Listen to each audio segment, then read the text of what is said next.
آپ سمجھتے ہیں کہ صرف جھوٹ بولنا گناہ ہے، صرف بد نظری گناہ ہے، صرف زنا اور چوری گناہ ہے، اور آپ یہ نہیں جانتے کہ قرآن کو نہ سمجھنے کی کوشش کرنا یا سمجھنے کی کوشش نہ کرنا یہ ان سارے گناہوں سے بڑا گناہ ہے۔ آپ انجینئر ہیں، بڑے خوش ہیں کہ میں انجینئر ہوں، آپ ڈاکٹر بن گئے، بڑے خوش ہیں کہ میں ڈاکٹر ہوں، آپ تاجر بن گئے اور آپ خوش ہیں کہ میں تاجر ہوں،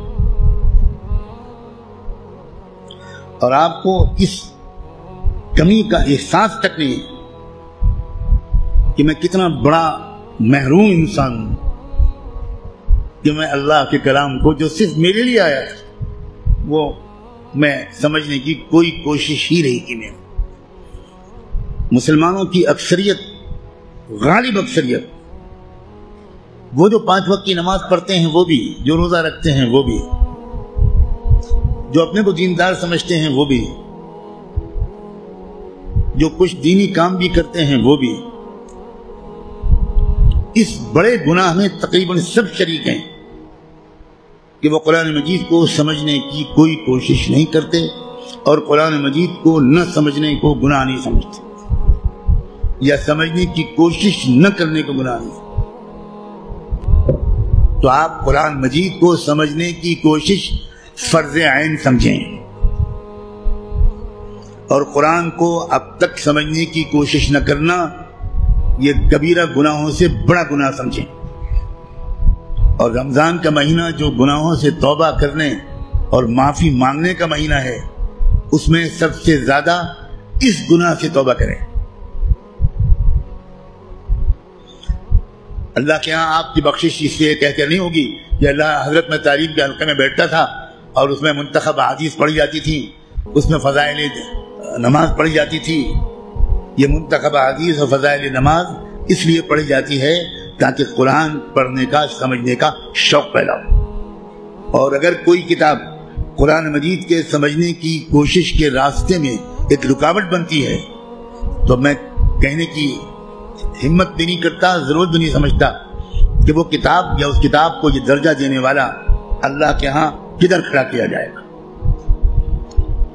رسول اللہ یہ شکایت کریں گے قیامت کے دن کہ سن لیجیے یہ قرآن میں آیا ہے، اور شکایت کیا کریں گے؟ یہ نہیں کہیں گے کہ ان کی ٹوپی 4 کونوں کی نہیں ہوتی تھی، یہ شکایت نہیں کریں گے رسول اللہ مسلمانوں کی جن کی داڑھی چھوٹی تھی۔ رسول اللہ شکایت یہ کریں گے کہ اللہ یہ ہے میری قوم جس نے قرآن کو چھوڑ دیا تھا۔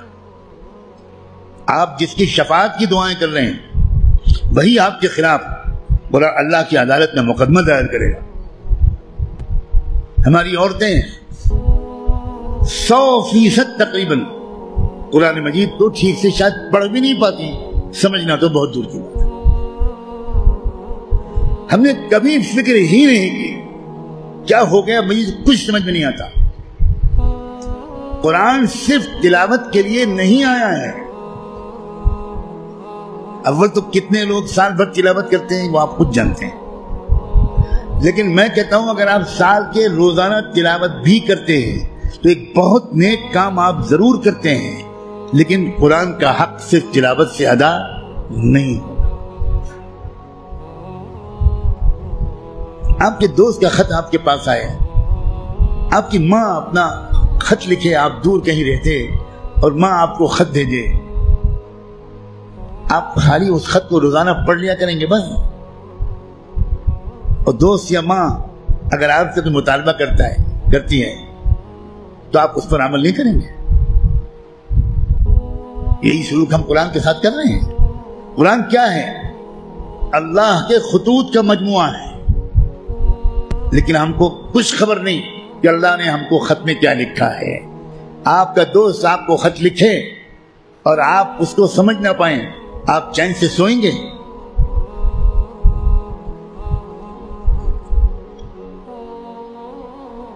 کسی کمپنی کا اشتہار آپ نے دیکھا، آپ نے اس کو اپنی درخواست بھیجی، وہاں سے جواب آیا، جواب ایسی زبان میں ہے جو آپ نہیں جانتے، آپ اس دن کھانا کھائیں گے اس خط کا مضمون سمجھنے سے پہلے؟ اب دوڑیں گے، بھاگیں گے، پتہ لگائیں گے یہ فرانسیسی زبان میں خط ہے تو میرے شہر میں فرینچ زبان کون جانتا ہے؟ اور آپ اس کی خوشامد کریں گے ذرا اس خط کو پڑھیے اور مجھے بتائیے کہ اس نے کیا لکھا ہے. 24 گھنٹے نہیں گزرنے دیں گے آپ، اس سے پہلے اس خط کو سمجھنے کی بھرپور کوشش کر لیں گے، اس کا جواب بھی لکھیں گے. لیکن قرآن ہے کہ 60 سال سے آپ کو پکار رہا ہے. اللہ کا خط ہے کہ 70 سال سے آپ کو آپ پاس آ رہا ہے، لیکن آپ نے ایسے کان بند کر رکھے ہیں. ہمیں کوئی دلچسپی نہیں اللہ کے خط سے. اللہ کہتے رہیں ہمیں کوئی دلچسپی نہیں. ہم بہت مشغول ہیں، ہمارے پاس فرصت نہیں ہے. ہم بڑے کامیاب تاجر ہیں، ہم اسٹوڈنٹ ہیں، ہم پروفیسر ہیں، ہم ڈاکٹر ہیں، ہم انجینئر ہیں، ہم پولیٹیکل ایکٹیوسٹ ہیں، ہم جرنلسٹ ہیں، ہم اخبار میں کام کرتے ہیں. ہم کہاں قرآن کا ترجمہ پڑھ پائیں گے بھائی؟ ہمارے پاس کہاں اتنا وقت ہے؟ بھگتتے گا ہر وہ انسان، ہر وہ مرد اور عورت جو قرآن مجید کو سمجھنے کی کوئی کوشش نہیں کرتا اور قرآن کے مطابق اپنے آپ کو ڈھالنے کی کوئی سیریس کوشش نہیں کرتا. خون کے آنسو روئے گا وہ شخص، خون کے آنسو روئے گا. ایسا شخص تو جب قرآن کی تلاوت کرتا ہے تو قرآن اس پر لعنت بھیجتا رہتا ہے. اب غور تو کریں، رب قارئ للقرآن والقرآن یلعنہ، یہ میرے باپ کی اور پیر کی کہی ہوئی بات نہیں ہے. یہ بات صادق و مصدوق رحمت دو عالم صلی اللہ علیہ وآلہ وسلم نے کہی کہ قرآن بہت سے لوگ پڑھتے ہوتے ہیں اور پڑھنے کے درمیان قرآن اس پر لعنت بھیجتا ہے. اے اللہ، یہ مجھ پر یہ پڑھ رہا ہے، اس پر لعنت. اب قرآن کی لعنت پر اللہ تعالیٰ قبول نہیں کریں گے.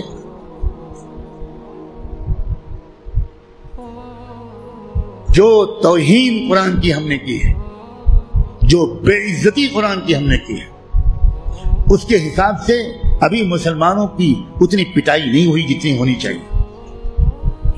آپ اتنی پٹائی پر پریشان ہیں. ابھی تو شروع ہوئی ہے پٹائی، پھر دیکھیے گا آئندہ کیا ہوگا. حق کی آواز اکس ٹی وی،